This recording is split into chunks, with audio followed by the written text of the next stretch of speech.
Good morning and welcome to Sports and Shorts Tailgate Edition on 92.9 KVRE, online at kvre.com, and on iHeartRadio. Alongside Tracy Simpson, I'm Mark Oliver. Tracy, how was your week this week? Big week in the sporting world. Man, we did. We had so many activities, Mark. It was unbelievable to try to catch up with everything. But I was talking with Chris over at Solutions Home Entertainment. Thank goodness for that 4-box you can do on your TV to catch, because so many things, and I'm talking locally and statewide, national and world. It was crazy. So we got a lot to go over today. Yeah. So, Tracy, we begin this week's show with maybe like a public service announcement. So in my household, Right. I've got a wife, I've got 3 young boys. I pride myself on being the voice of reason, the voice of logic. Mark okay, the reasoner. When people have a problem, they come to me and I figure out how to help them solve it. I actually brought something today. We're gonna go off the cuff here for a second. So Okay, I here we go. I What do you brought got? something today. I brought something. Okay. I brought something. Are Hang the on a second. aliens coming? Oh, hang on a second. 1 second. Okay. See if I can get this thing going here. All right. Okay, here we go. All right. So I know it's radio and it's not TV, and the people can't figure out. Tracy, what did I just do? What? I feel like I need a little bit more here. What? Tell the listeners. No, I'm not telling them. You want one too? No, You want one I've too? got plenty. Thank you. I've got a whole box of 50 square foot of Reynolds wrap. I've already been picked up by the aliens. Thank you. Aluminum foil. I'm gonna get you some more anyway. I'm gonna reinforce this a little bit because it's not gonna stay. We got a whole hour. The fans do not turn us off. Okay, just hang on. Anyway, He's actually. here we go. Okay. Mark Oliver is now officially not the voice of reason anymore. I've got a bone to pick with the NBA, Tracy, as Well, we of start course. this week's show. And look, segment 1, quarter 1 of our show, let's talk about the biggest story in the sporting world, which is unfortunately the NBA draft lottery. On Monday night, the ping pong balls were selected. Allegedly, the envelopes were chosen at random. Allegedly. And the Dallas Mavericks get the number 1 pick, and they get the sweepstakes win. First pick rights to Cooper Flagg of Duke University. Imagine that. Tracy, this absolutely stinks. I believe that this NBA draft lottery is rigged, and you can't convince me otherwise. And I have how much time you got? Because if you don't cut me off, we can talk the whole hour about why I think that this is absolutely a travesty on a sport that is already floundering for engagement, viewership, and really just trying to keep the fan base locked in, because this is incredible. I'm watching this. Okay, I'm watching this. I'm a Utah Jazz fan, and first and foremost, yes, my team did not get the number 1 pick. I was hoping that they would, but this goes well beyond my disappointment that my favorite team didn't get Cooper Flagg. Right. How does that work, Mark? How does it work? Please take a breath. Wait a minute. Take a breath. Let's start there. Take a breath. How does this work? Because in the past, the NBA draft lottery, it's a televised event. And in the past, you'd have these live ping pong balls that would be shown on TV to help give transparency and maybe a little bit of legitimacy to it and accuracy to it.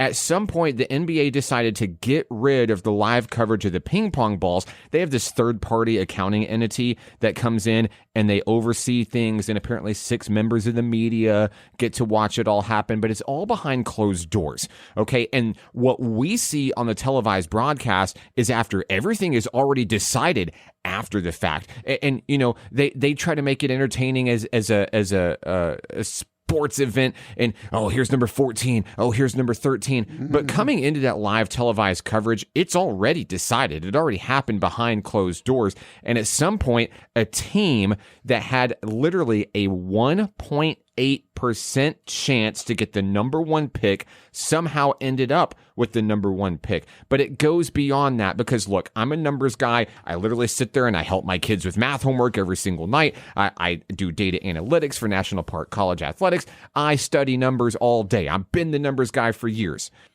Yes, a team with a 1.8% chance to get this absolutely could legitimately get the number 1 pick. But this goes so much far beyond that, because of the big story that impacted Dallas this season. The weird, off-the-cuff, overnight trade of Luka Doncic, one of the top 5 players in the NBA, just coming off of an NBA Finals appearance, and all of a sudden in the middle of the night, there was this weird phone call between Dallas and the LA Lakers, and nobody else was involved. They didn't shop him around to see what they could get.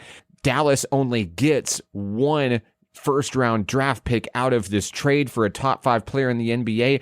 And for weeks, you and I on this show tried to make sense of why that trade went through, why that trade happened, and how it absolutely made sense for Dallas, because it absolutely did not. Dallas is a play-in team. They don't even really make the playoffs. So if you don't consider the play-in tournament to be part of the playoffs, and of course LA gets Luka, they are now out of action. And we started asking the question, is Nico Harrison some sort of 4D chess mastermind? What is really going on here? I think we have our answer here. Yeah. Yeah. Okay. Let me tell you this. You already said it. 2 words. It stinks. It stinks. And that's bad. the bottom line. That's just the bottom line, Mark. It stinks. And you know what's funny to me, and which isn't really funny, but when it first came out, everybody was like, oh, uproar, turn desk over, make cats live with dogs. But then all of a sudden it just settled down. Why is the water still not muddy? I don't understand that. Why did nobody else throw the flag? Why did nobody else say objection? Okay, there's not that big of an uproar about it. But like you said, when cows fly, basically is the chance to get that lottery. 1.6, did you say, or whatever? 1.8% chance. All right. And so there's a lot of theories on why this played out. Well, and please play it out. Well, Because I have listened to a plethora of interviews, talk shows, everybody trying to explain how, hey, nothing to see here. If you believe that this is rigged, you've got the tinfoil hat on, you're a conspiracy theorist, you are not great for the game. I'm going to flip the script on that, because we continue to have evidence over the years in the NBA draft lottery that suggests that the NBA and the WWE have something very much in common, and it's entertainment value and not maybe legitimacy of the sport that it's trying to represent. I'm going to run through real quick. I have 8. give me some numbers. I have 8 examples of the times where the NBA draft lottery stinks. We'll start with the very first one. In the inaugural lottery, the New York Knicks get the number 1 pick, allowing them to draft Patrick Ewing. The Knicks had a 14.29% chance as 1 in 7 of winning that top pick, and there was already controversy with the first time this was ever done. The frozen envelope, all the envelopes are being handed out, and the theory was that one was put in the freezer and was a little bit colder, and that way the NBA was to allow one of the biggest markets in the entire United States to land one of the biggest draft picks of the 80s, Patrick Ewing. And look how big of a force and a superstar he was, and how much money the Knicks organization. I mean, the Knicks are one of the most beloved fan bases in the sport, even if they have not won a title in years and years and years. And it's because of players like Patrick Ewing. That really was the beginning snowball that turned into an avalanche down the hill. Let's talk about LeBron James. In the 2003 draft lottery, LeBron James, an Akron, Ohio native, but an Ohio native, and he is the league's top prospect coming directly out of high school. I mean, they knew. He was on the cover of Sports Illustrated in high school. They knew that he was going to be the real deal, and guess what? He turned out to be. And it just so happened that the Cleveland Cavaliers won the 2003 draft lottery. Yes, they had a 22% chance to get it done, but LeBron was being heralded as the chosen one in his hometown. I mean, if you want to talk about scripting, that couldn't have been scripted better than it was. Chicago Bulls had a 1.7% chance in the 2008 lottery. They get Chicago native Derrick Rose. In 2011, LeBron James has the decision. He goes to the Miami Heat, and immediately after, the Cleveland Cavaliers, the team he just left, gets the number 1 pick. They get Kyrie Irving. They come back and square off later on down the line and get another title together, LeBron and Kyrie. How about the New Orleans Hornets? And this is where it starts to get really interesting. In the 2012 lottery, New Orleans trades superstar Anthony Davis, and by doing so, they magically are handed the number one pick. It begins a pattern, okay? We start to see later on the Pelicans down the road have Anthony Davis. They trade him to the Lakers, and they're magically gifted the number one pick. They get Zion Williamson, who's largely been a bust in the NBA, but at the time was super heralded as one of the next generation talents there. And now you start to see this, and that's just the third time within the past decade where you see somebody, doesn't matter who, somebody, in this case, Dallas, trades a top 5 player in the NBA to the LA Lakers. Coincidence? I don't know. But then suddenly they're gifted the number one pick despite a 1.8% chance odds. Nico Harrison, was getting death threats, and Dallas was ready to burn the fan base to the ground. All of a sudden, everything's changed. And you start looking at the body language of Adam Silver and Nico Harrison, and it's hard to not believe there was something going on behind the scenes. Hey, if you throw a bone to LA, one of the biggest markets in the country, we will find a way to reward you. Now, look, if you disagree with me, that is perfectly fine. But what you can't shy away from is that no matter where you sit on the side of the fence of this topic, the NBA draft lottery is a broken system. One, Dallas, who reached the play-in tournament, was on the cusp of being a playoff team, should have no business getting the number one pick. If the draft lottery, if the whole premise of this lottery is to help bad teams get better and keep parity across the league, how does this accomplish that? Another big theory that I've heard as well, the NBA draft lottery is sending statements to teams that are tanking in order to say, hey, we're not going to reward you tanking. This is how we stop tanking. The problem is that it doesn't. You can also make the other argument that Utah, Washington, and Charlotte, the Hornets, the Wizards, and the Jazz, 3 of the worst teams in the NBA, who also had the 3 of the best odds to get the number one pick, notably did not get there.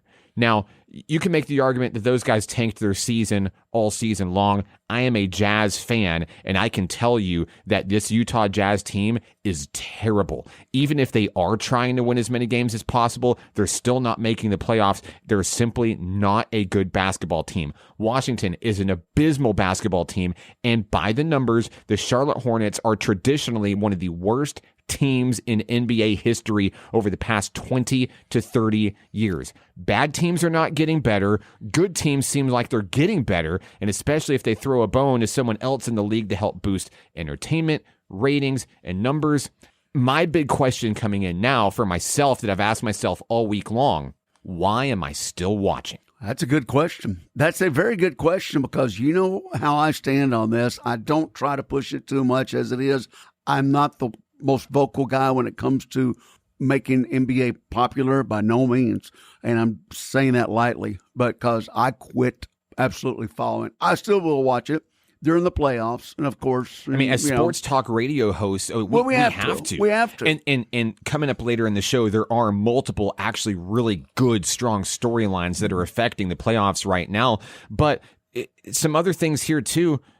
You have superstars in the league, notably LeBron James, who actively goes out and says on the Pat McAfee show, hey man, you think it was coincidence that I was picked number one by Cleveland in 2003? Come on. And, with the crying face emojis whenever Dallas isn't, LeBron and multiple players in this league all believe that this is also rigged. It's just part of the storyline. It's all part of the script, because the NBA is floundering with numbers and rating, and this is their way to try to right the ship, to get it fixed. I have many critiques of current Commissioner Adam Silver, and I believe there are many things that he is currently doing that is putting this team, this league in the opposite direction of where it needs to be headed. But, taking away the transparency, you ask, well, how do we fix it? How do we make it better? Taking away the transparency was one of the worst things they could have done, because there is, you can go look at any social media post about the lottery and just go look at the comments, and it's overwhelmingly negative about there's no way that this isn't rigged. And now look at me. I'm literally wearing a tinfoil hat in the KVRE studio. I'm still looking at you awful funny. But just like anything, Mark, if the NBA wants to fix this, they have to return transparency to it. And still, even then, it took years to recover from the Tim Donaghy referee scandal, okay, with the fix-in, with the I mean, there have been so many events just in the past 25 years in this league that make you question, what are they doing? Another theory as well, like I said, there's a third-party entity, there's an accounting firm that oversees the whole operation, and I've heard so many people say there's no way it can be rigged because that would mean prison time for everybody involved. I don't know. I don't know about that because, one, you're going to have to tell me what law is actually being broken if it is being rigged. This is an entertainment industry, and we don't know what that contract looks like between NBA and that third party because the contract could literally state, hey, you do whatever the NBA tells you to do, and as long as you do that, you are within your obligations of this contract. It could literally say that, and then there's no law being broken because everything is by the book. And it's an entertainment league. It's the same reason why nobody sues the WWE because they're like, oh my gosh, I just figured out this thing isn't real. Because they will pride themselves on being, we are World Wrestling Entertainment. NBA is about entertainment. And I guarantee if the lawsuits came, or I don't know, maybe there's something, why are the GMs not uprising? Why are the coaches not uprising? They probably can't. They probably have their hands tied behind their back and they're not allowed to say anything. NDAs, tons of money. It looks really, really bad. In order to fix this, in my public opinion and the public opinion of all the fans in this league, they're going to have to do something because this stinks. Well, the bottom line is, Mark, this is more looking like 60 Minutes. They always bring up the problem, but they never have a solution. And that's what they're dealing with right now. They're not going to have a solution to this because they're going to keep doing it time and time again because there's nobody preventing it. There's no law laid in concrete, and there never will be because as long as they're the low man on the totem pole between the three bigs, football, baseball, and basketball, then it will always be that way. When you've got the college rankings, the March Madness outdoing the NBA Finals and the All-Star game by tons of points on the whatever point system they want to do it by, then I got news for you. They're going to bend, break, and make new rules any way they can because it is just that. It's entertainment. I've said this multiple times on this show, and I will continue to say it. It's time for a new NBA commissioner, one. And when that new commissioner comes in, all he or she literally has to do is just reset the clock, go back to the way that things were, and you'll have fans come back to the sport. With the NBA, we have this play-in tournament. Even before that, we have this mid-season tournament, the NBA Cup that happens that literally has almost no positive benefit at all except a few extra dollars being thrown the players' way. I mean, you could award the winner of the NBA Cup the first round pick in the draft, or you could have the All-Star game, the winner of the All-Star game, East or West. First of all, it needs to be East versus West again. Could have home field advantage in the NBA Finals. I mean, we've seen these things for other sports. We don't have this issue with the NFL draft. We don't even have this issue with the MLB draft. So what are we doing here? Well, we're not going to do anything because just that simple.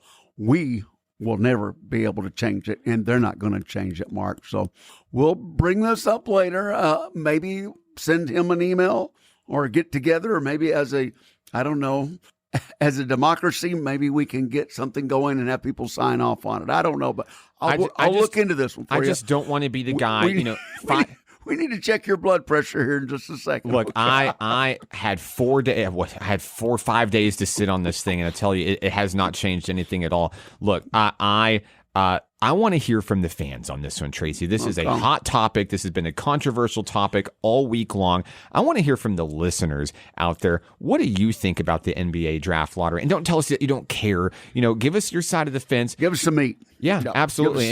And we'll continue to talk about this because I don't want to be the guy that 5-10 years from now, this story comes out and it turns out that we were all right. All of us conspiracy theorists that were told, you guys are crazy. There's no way.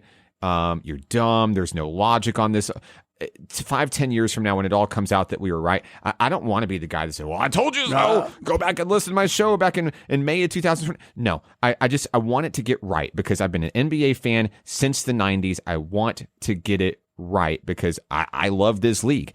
I love my team. Everybody else loves their team.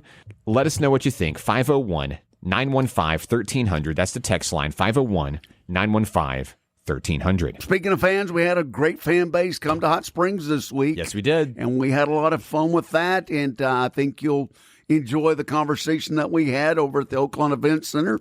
And I think that's coming up here in just a minute, right? We'll be right back. Sports and Sorts Tailgate Edition continues in a moment on 92.9 KVRE. Second quarter coming up. For coming in here for the meeting today. This is a meet and great crowd.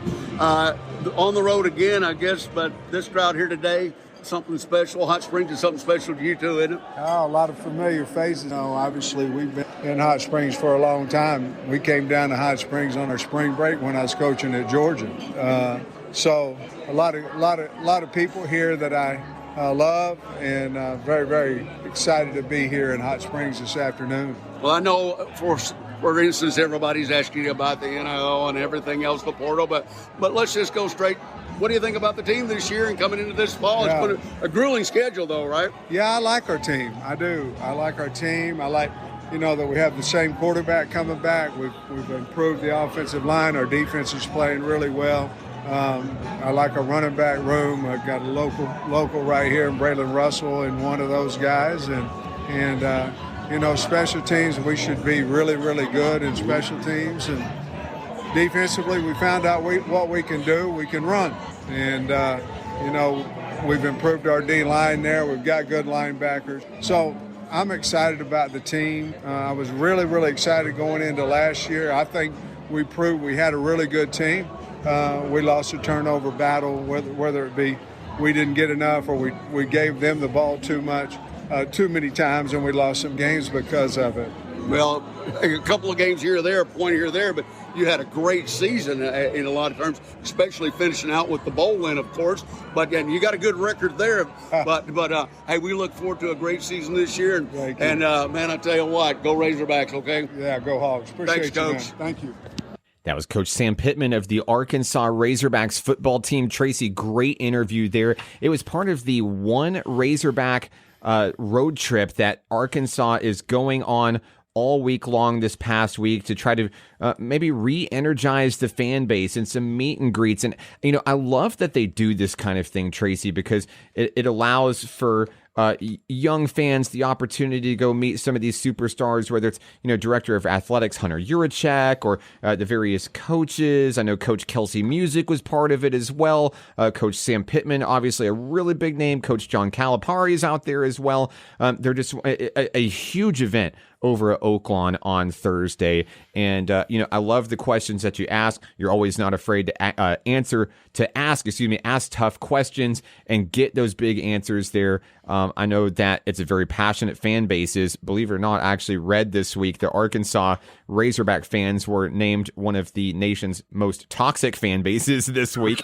That may be a designation that I might partially even agree with. But give me your thoughts and impressions from the big event at Oaklawn this week. Mark, I'm going to tell you one thing, and being around coaches for a long time, being a part of a family with coaches, having a son that's a coach and stuff. So I see both sides of the issues, both ends of the rainbow, so to speak. And what I see in Coach Pittman is one of those guys that the players love. I'll be honest with you. Now, is it what's going to win championships? I don't know that because he's such a likable guy. I'll be honest with you. He's so approachable. Right. You don't see that with some of these other coaches that have got and I'll just say the big head now and stuff like that. And these guys are making good money, but he's so approachable, just talks just like he's the good neighbor next door. And once again, he's got kids that really love him. And he's had that no matter where he's been. And I'm not just talking here at Arkansas. You talk to anybody that's been a part of his life, even the way his wife was sitting there right with me, right next to me, okay? And what a great lady. Unbelievable. And how they've gone through thick and thin and down the road. They've been all over, and she's been right there with him side by side. You don't get that with just every coach. And I have part of my family. I've got one in the Hall of Fame here in Arkansas. But he was a coach that was approachable also and that the players loved. And I see that in Pittman, of course. And I cannot say it enough. Maybe he's not mean enough sometimes, but I've seen him both sides. I've been on the sidelines. But I know yesterday he proved to be, with the fan base, one of those coaches that believes in his team. And he believes – now, you don't see this very often, too. All his coaches, all of them, are coming back this year. Mm-hmm. Yes. Where do you see that? I mean, and they had opportunity to go somewhere else, to go be head coaches somewhere else. And there was a long list of other coaches that have coached underneath him that have led to go to other places. You don't do that very often because opportunity comes and you got to get on it when you get the chance. You may not get another one as a head coach somewhere else because you know how fast lightning strikes, and it's just that simple. But his whole staff is coming back, and you and I have dealt with this NIL, this the portal and everything like that. It's a new world. It is, and he's so against it. Not only because that, which really struck me yesterday when he said this, he said, you know what? I'll tell you another thing that this portal, this NIL is doing. Kids aren't graduating. Yep. That's exactly and that right there reminded me when I heard my wife's grandfather, Pop, Coach Wells down at Henderson, almost heard those same words. His graduation rate was 94% that played for him. And if you look at the number of percentage down for Coach Pittman up at Arkansas and go back even to Georgia, in Memphis and wherever else he was, he had a high graduation rate. And that to me is, after all, is that not why they're going to school?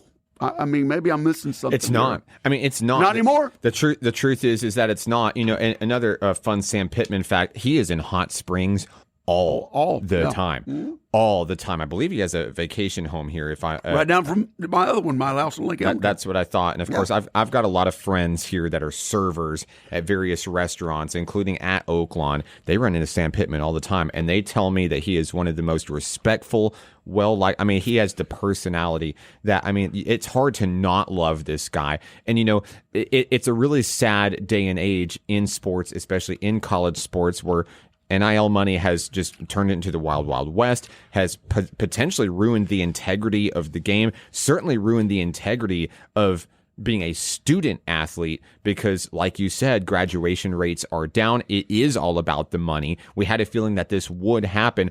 Listen, I agree players should be compensated, but it should also go beyond just sports and athletics because at the end of the day, at the end of your playing career, there will be a day where Father Time comes and says, hey, you've played your last play in this sport, and you have to be able to survive. There has to be life after sports. You can do so by getting the education while you're being an athletic superstar as well. But the other travesty affecting college sports right now, Tracy, is that it is so focused right now on being must win. Championship or bust. Gone are the days where Sam Pittman is a super great role model. He's controversy free. You can tell that he loves the kids that he's over. You can tell he loves the communities here in Arkansas. He really, with this whole roadshow thing, coaches don't have to do this. Universities don't have to do this. They can stay in their corner of the NWA, which I jokingly refer to as the 51st state of the United States, because it's just once you go through the tunnel, it's just different. It feels like you've entered another country up there for multiple economic reasons as well. But, the fact that they're willing to do this and give appreciation to the fans that support them, and they may be toxic fans. They may absolutely be toxic fans that win or they live and die by wins and losses. But you can tell that he genuinely cares about making this university better, and that means more than just winning football games. Yeah, it's so important, Mark. But I'm going to tell you what, I'm going to go back to again. We're talking about being rigged in the first quarter. Well, definitely when they had their drawings yesterday, we knew it was rigged. Everybody had a ticket. They all was waiting for that anticipation. Tickets to the Auburn game, sideline passes. It went to a 10-year-old in the front row. Is that right? Nobody said a thing.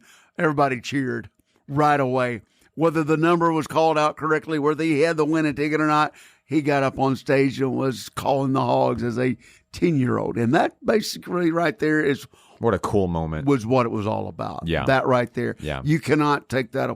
But yes, everybody else vying for those tickets. But that 10-year-old. And he asked actually Coach several times questions while he was up there, what his favorite restaurant was in Hot Springs, matter of fact. Okay. And things like that. And so, it was a dear moment. It was really nice and everybody just clapped and cheered. And his smile, it was priceless. I mean, unbelievable. But as the interview said, hey, look, the guys had a tough go of events with the NIL money. Yes. We don't have to go there. Texas, Alabama, Florida, they got jillions, in Oklahoma, jillions, and we'll for what he's got to work with. And one other thing, his quarterback, he had offers quite a bit more than what Arkansas was able to come up with. And he stayed at Arkansas. So that tells me, a lot right there. Yes, we did lose several guys through the portal. Ole Miss really took some from us. Sure. But we got some in return, too. So we'll see what happens. Hey, whatever, like he said, he made light of this. He said, well, whatever my record is during the regular postseason, I'm doing pretty good. So, and sure enough, I mean, it all comes to a crescendo when you win a bowl game. Hey, got to find the silver lining. There you go. And he was doing just that. But it was really fun. Of course, a lot of happenings going on around with the baseball and softball, and the basketball team getting one of the top picks. Yes. Speaking of lottery picks out of Little Rock. I mean, so maybe things are looking up, and hopefully these coaches will stick around. You and I talk about that all the time. Not only are the players one and done, coaches sometimes are one and done. Sometimes that's right. So, yeah. Overall, it's been a pretty good athletic year for the University of Arkansas, with, graduation in the books, and I know baseball and softball are living to fight another day out there. But, as a whole, I think the Razorback fan base gets so caught up in just the football and the basketball part, and really the men's basketball part, and sometimes just needs to stop and take a step back and look at the whole picture, whether it's track and field or baseball and softball or everything else that this university does. Look, they have fully embraced this blue collar mentality, and I love it because it really is what Arkansas, the state, is all about. And, success will come, and success looks different to different people. But, there are a lot of good things to be proud of if you are a Razorback fan. No doubt about that. And speaking of that, we've got, tons of stuff. Mark, I'm going to give you another pat on the back, okay? You're, and I don't want to revert back to NBA too much, but your Pacers are kicking some butts. I mean, they are. You said it from the very get-go. I did say it from the very get-go. Look, now, nobody could have predicted that Jason Tatum was going to go out with a ruptured Achilles, which now I believe opens the door for Indiana to represent the Eastern Conference in the NBA Finals. There's still a lot to be settled. We've got a Game 7 coming up with Denver and Oklahoma City, a series that I didn't think was going to go to 7 again. Remember, Denver fired its coach before the postseason. And I said, there's no way this team is going to do anything. Boy, have they proven me wrong. 7-game series win over the Clippers, and now they're going to Game 7 against arguably the best team in the NBA, the Oklahoma City Thunder. The Minnesota Timberwolves await the winner, and boy, Minnesota has looked really, really good this postseason. Man. I would not be surprised to see Wolves and Pacers in the finals. In fact, I would absolutely love it because I really can't say underdog. These teams aren't really underdogs anymore. Indiana's in its second straight NBA Finals, but I would love to see someone new win it for once in a while, because it has been a long time for Indiana. And I don't think Minnesota's ever won the NBA Finals before. So no. I always love to see new teams in smaller markets, not the same bigger markets, get the same bigger players, and teams like Utah. And all right, I'll stop. Okay, I'll stop. Okay. For now. As long as it's not the Mavericks. I mean, wait, what? Okay, anyway, we got a lot still to go. We've got to talk some baseball. Quarter number 3 is coming up, and it's a story that you may have heard before, but with a new twist. We'll be right back. Sports and Shorts Tailgate Edition on 92.9 KVRE. Third quarter coming up. And we're back. Sports and Shorts Tailgate Edition on 92.9 KVRE, online at kvre.com, and on iHeartRadio. He's Tracy Simpson. I'm Mark Oliver. Tracy, I got to give shout outs to my main man, Mr. Tom Nichols, because I know that he is super passionate about this next topic. We've talked about it a number of times on our show, but there's a new development involving Pete Rose, the late, great Charlie Hustle, that I think you were probably really excited about when you saw the news this week. And I am somewhat excited about with the news this week, and I will tell you why. The big news this week, Pete Rose has officially been taken off of MLB's permanently ineligible list. You talk about a commissioner doing good things. Rob Manfred coming out and doing things that Adam Silver could never. All right, I'll stop with the NBA now. I'll stop. I had to get one more jab in there, though. Oh, man. Major League Baseball announced on Tuesday that baseball's all-time hits leader, who was banned in 1989 after gambling allegations, has now been removed from the permanently ineligible list and now is technically eligible to be inducted into the Baseball Hall of Fame. Rob Manfred said, look, a lifetime ban is simply that, a lifetime ban. When you die, that ban should be lifted. And he made it abundantly clear that that is the norm going forward. And it affects more than just Pete Rose. It affects 17 deceased individuals total, including 8 of the Black Sox scandal in the late 1910s, including Shoeless Joe Jackson, who, I don't know, I think out of the two guys, I think one's way more likely to get in than the other, because one was just a super egregious offense, even though it was my favorite team and is my favorite team. But he said that, hey, permanent ineligibility ends upon the passing of the disciplined individual, and now the Baseball Hall of Fame, hey, the ball was in their court. Rob Manfred said, hey, MLB says this is what we're doing. This is it going forward. Now, whatever the Hall of Fame wants to do, it's now up to you. And I believe that they were starting to feel the pressure because they issued a statement the very next day. It says, quote, the National Baseball Hall of Fame has always maintained that anyone removed from the permanently ineligible list will become eligible for Hall of Fame consideration. MLB's decision to remove deceased individuals from the list will allow for the candidacy of such individuals to now be considered. So what happens next? Well, there's a historical overview committee that oversees the developing of the ballots. And before 1980, so players that started before 1980 are listed in a different committee. It's the classic baseball era committee, in opposed to the modern baseball era committee. So there will be a ballot that's created with 8 names on it for this classical baseball era committee. And that committee will meet again in December of 2027. So still a little bit more than 2 years to go before this is created and it's voted upon.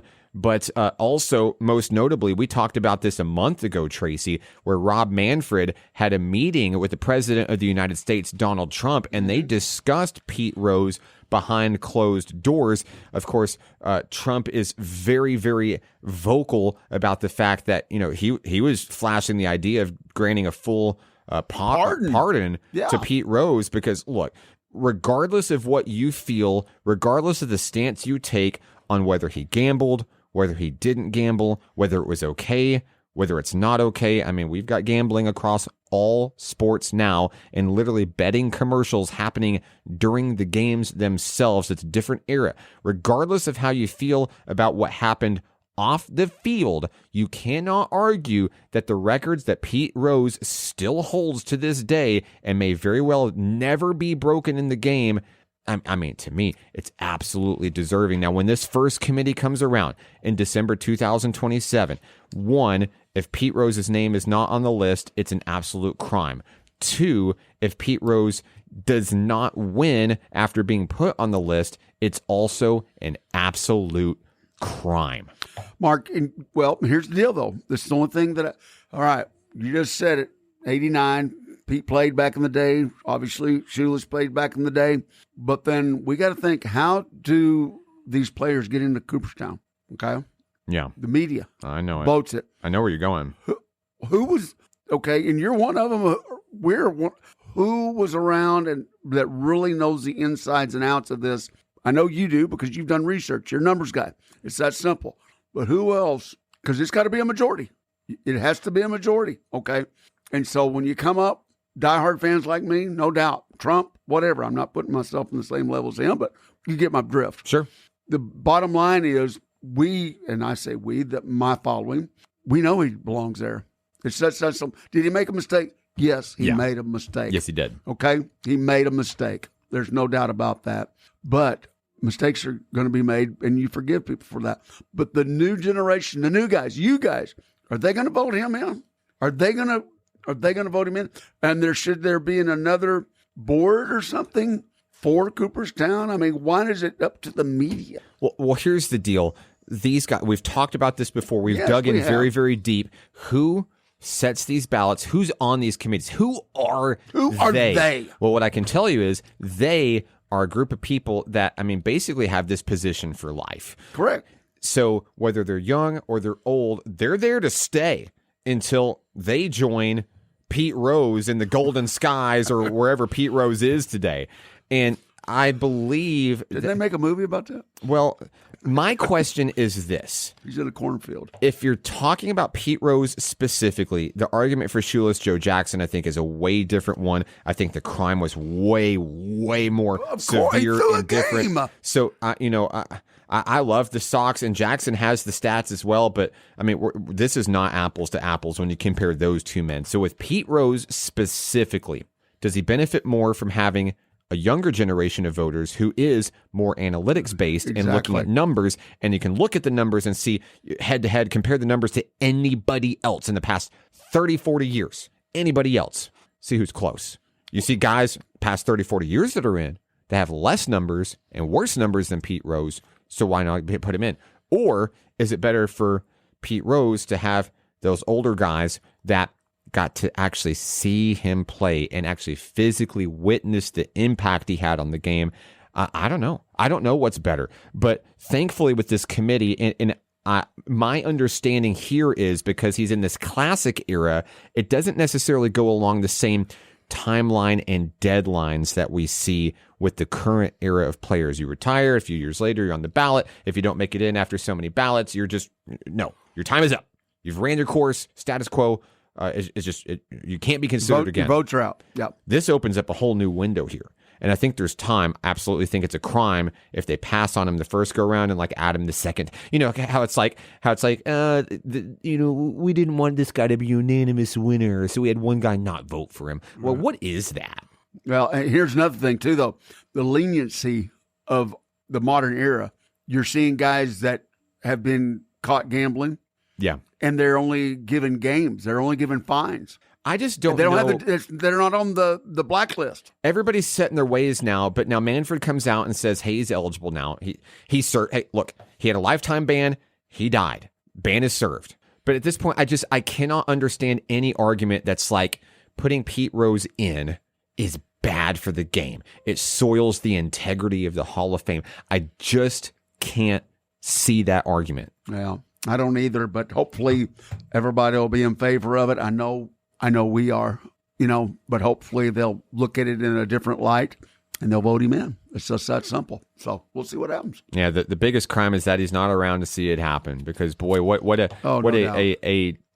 amazing baseball talent. And honestly, I hope that if it does happen and when it does happen, I hope it brings closure to the family. I also suspect that it might actually sting more. We've talked about this before. It might sting more for this to come in after the fact, after he's passed. And to the family, it might not mean as much. Coming in, I guess, better late than never, but I don't know. I'll have to make another trip to Cooperstown, I'll tell you that much. Oh, yeah. I promise you that. Yeah. I will have to do that. Yeah. So. Yeah. All right. One more quarter to go on this week's episode. Don't go anywhere. We're back in a moment on 92.9 KVRE. Fourth quarter coming up. And we're back. Sports and Shorts Tailgate Edition, 92.9 KVRE with Tracy Simpson.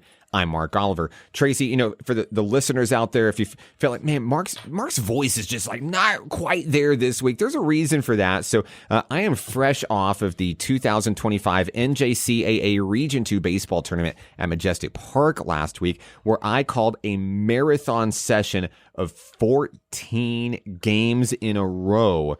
And boy, Tracy, by the end of the tournament, I was really feeling it. Hey, National Park College had a really good, strong opening in the first game of the tournament, set the whole thing in motion. I saw many, many great things. I saw controversial plays. I saw ejections. I saw a team hit back-to-back-to-back home runs, 3 in a row. I saw a team lose in the first game in the tournament, roar all the way back from the loser's bracket and make it to the finals. And I saw South Arkansas College, the Stars from El Dorado, punch their ticket to Arizona with their 3rd consecutive Region 2 title. It was a great week for baseball in Hot Springs. Oh, man, I'm telling you what, that was exciting. And I couldn't believe the weather held up. Yes, it did. Unbelievable. And I mean, y'all had a few sprinkles out there, here or there, but for the most part, after we, talking to Derek and stuff, that the fields out there are just unbelievable. Perfect for a tournament like that. We had one 15-minute rain delay throughout the total. I don't know. I think I called something like 61 hours of baseball. Yeah, well, in 4 days. The marathon, man. So the tournament finished up on Saturday night. South Ark won the title. On Mother's Day, spent some time with my wife, and I think I ended up sleeping like 16 hours. And I don't think I spoke for like 2 days. And, but from a broadcast perspective, it's probably one of the hardest events that I've ever had to do, just in terms of like physical toll on the vocal cords and the body. But boy, I was having a blast. Had the opportunity. I got to meet so many parents and fans and families and all the thank yous and hugs and handshakes. I do it for all the fans out there. That's exactly why we do it. It's a marathon session. It was definitely difficult. No bones about it. But I got to see some of the best college baseball that I think I've ever gotten to see, and some gritty guys, some blue collar guys that, all fighting to move on to the next level. There's something about these junior college athletes that, yes, they use these programs as a stepping stone to get to the next level, get to that 4-year, and then hopefully get to the MLB or the minors whenever it's all said and done. But I've seen some really good baseball players this past week, and I was really impressed with the talent that was there. Well, and here locally, there's something to look forward to because there's some signees and stuff coming in, not only on the baseball end, but on the softball end. And so the projections going from here, hey, it's nothing but up, I think, because some local talent going to get to play some ball over at MPC and get an education, for the most part. And, man, that's something that the coaches got to be positive about, don't you think? Yeah, absolutely. And that was a big showcase, Tracy. I got to shake hands with a few people. I was asked politely to not give names, so I won't, but I got to meet some MLB scouts. I mean, I got to meet scouts from Major League Baseball teams that drove and flew to Hot Springs, Arkansas to see these guys play. I think we had a total of 25 4-year university scouts and coaches as well coming out. I mean, they're shopping. They've got their Christmas list ready to go, looking to pick the best and the brightest stars out of this league. And it was pretty incredible showing. Standing room crowd, a standing room only, all 4 days of the tournament. And we shattered viewership numbers on our YouTube channel for National Park College. I mean, we're talking roughly 60,000 views over the 4-day period, numbers that we've never, ever touched in 8 years of broadcasting on the Nighthawk Network. Unbelievable numbers, and that's encouraging. That is encouraging. We've got to give a big shout out. You talk about some proud moments in the Nicholas family household, because not only did Eli Nicholas, but Ethan Nicholas, wrestlers from over at Lakeside, signed letters this week, and they're going to be wrestling and getting an education at the same time. Eli going to Central Baptist College, Ethan going to Northeast Oklahoma A&M, and both of them getting to wrestle and get an education. How about that for a family duet, huh? Not too bad, huh? Now, are they going to be wrestling or wrestling? Well, where are you from? Okay. Yeah. They're wrestling here in Arkansas now, maybe, and probably over in Oklahoma. Hey, it's one of the biggest rising sports in the high school circuit right now here in the state of Arkansas. And a little birdie told me that there are many colleges in the natural state as well looking to add wrestling to their programs to allow for those student athletes to continue to shine at the next level. And it's not just boys, it's girls as well. I know like Conway High School is one, for example, that has a very strong girls wrestling program too. Well, and later this evening, they got the Preakness running, the second leg of the Triple Crown. It's a huge deal. My pick is journalism, and we'll see what happens. Freebie. Mark, we're done, man. That's it. That's our show. We're here every Saturday morning, 10 a.m. He's Tracy Simpson. I'm Mark Oliver. This has been Sports and Shorts Tailgate Edition on 92.9 KVRE. Game over.